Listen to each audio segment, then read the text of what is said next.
வணக்கம், ரெமி கிச்சனுக்கு உங்களை வரவேற்கிறேன். இன்றைக்கி நம்ம ஒரு ஈஸியான ஊறுகாய் காமிக்க போகிறோம். இது உப்புலெல்லாம் போட்டு ஊற வைக்கலாம் வேண்டாம். எலுமிச்சம்பழம், மாங்காய், நெல்லிக்காய் அதெல்லாம் கிடையாது. வெறும் கேரட்டு தான். இந்த கேரட் இந்த மாதிரி பொடிப்படியாக தோலை சீவிட்டு இந்த மாதிரி தோலை சீவிட்டு இந்த மாதிரி பொடிப்படியாக நறுக்கி வச்சுங்க. ரொம்ப பொடிப்படியாக நறுக்கி வைங்க. இது வந்து உப்பில் ஊறி ரொம்ப நாள்லாம் ஆக வேண்டாம். செய்துட்டு உடனே சாப்பிட்லாம். எல்லா ஊறுகாயும் நம்ம ஊறி அது நல்லா ஸ்மூத்தான அப்புறம் தான் சாப்பிட முடியும். ஆனால் இந்த ஊறுகாய் அப்படி கிடையாது, உடனே நம்ம சாப்பிட்லாம். ஹெல்த்தியானது. கேரட்டு கண்ணுக்கு நல்லது. குழந்தைங்களும் தயிர் சாதத்துக்கு வச்சு கொடுத்தீங்கன்னா சாப்பிடுவாங்க. சாதா எலுமிச்சம் மாங்காவெல்லாம் சாப்பிட்றத விட இந்த மாதிரி டிஃப்ரெண்ட்டாக செய்து கொடுத்திங்கன்னா எல்லாேருக்கும் ரொம்ப பிடிக்கும். ட்ரை பண்ணி பாருங்கள். கேரட்டு நான் ஒரு 3 கேரட் எடுத்து கேரட் அப்படி மாதிரி பொடியாக நறுக்கி வச்சுருக்கேன். ஒரு இவ்வளோ பெரிய துண்டு இஞ்சி, பச்சை மிளகாய், இதெல்லாம் நம்ம டேஸ்ட்டு நமக்கு எப்படியோ அந்த மாதிரி தான். அதையும் நல்லா பொடியாக நறுக்கி வச்சுருக்கேன். அதை இந்த கேரட்டில் கொட்டிக்கிறேன். அதுக்கப்புறமா நம்ம கொஞ்சம் உப்பு போட்டுக்கலாம். தேவையான அளவு உப்பு, ரொம்ப உப்பு வேண்டாம். ஏன்னா நம்ம ரொம்ப நாள் வச்சு சாப்பிட போகிறதில்ல. ஒரு மேக்ஸிமம் 2 நாள் 3 நாளைக்கு தான் வச்சு சாப்பிட போகிறோம். அதனால் கொஞ்சம் உப்பு போதும். உப்பு போட்டுட்டு கொஞ்சம் கலரிப்போம். எல்லாம் மிக்ஸ் ஆகட்டும். எல்லாமே இதில் ஒன்றா சேரணும். அதனால் கொஞ்சம் மிக்ஸ் பண்ணிப்போம்.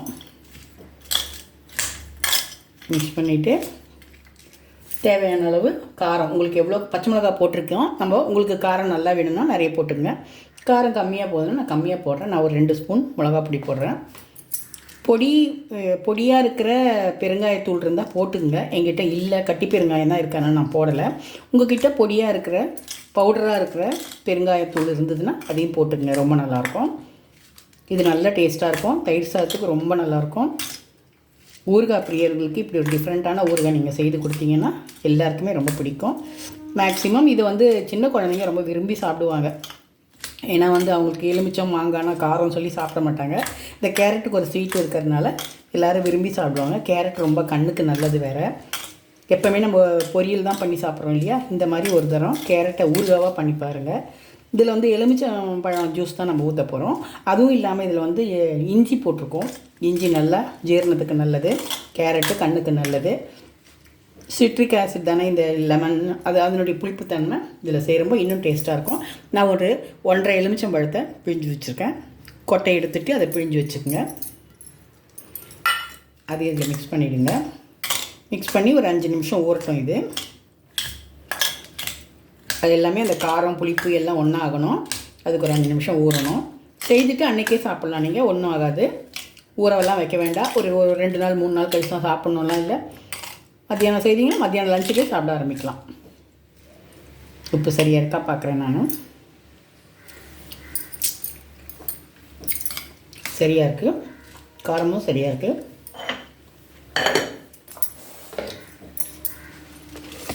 இப்போ நம்ம கடுகு தாளிச்சுப்போம்.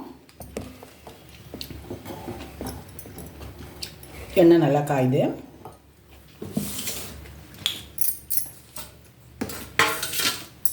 கடுகு போட்டுப்போம்.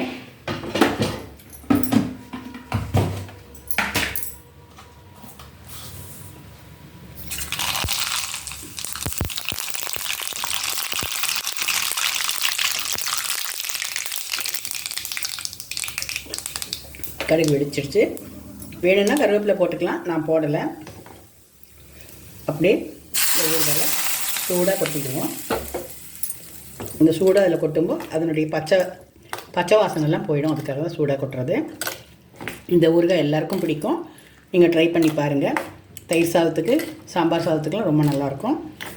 செய்து வச்சுட்டிங்கன்னா ஃப்ரிட்ஜில் வச்சிங்கன்னா 2-3 நாள் நல்லாயிருக்கும். ஒன்றுமே ஆகாது, கெட்டு போகாது. தண்ணியே போடலை. நம்ம வெறும் கேரட்டை நறுக்கி போட்டு மிளகா பொடி, உப்பு, இஞ்சி, பச்சை மிளகா, எலுமிச்சம்பழம் பிழிஞ்சு ஊற்றிருக்கோம். அவ்வளோதான். கடுகு தாளிச்சிட்டோம். இப்போ ஈஸியான கேரட் ஊறுகாய் ரெடி ஆகிடுச்சு. இதை நீங்கள் எல்லோரும் ட்ரை பண்ணி பாருங்கள். ட்ரை பண்ணி பார்த்து எப்படி இருக்குன்னு எனக்கு சொல்லுங்கள். ரெமி கிச்சன் எல்லோரும் சப்ஸ்கிரைப் பண்ணுங்கள், லைக் பண்ணுங்கள், ஷேர் பண்ணுங்கள். தேங்க்யூ.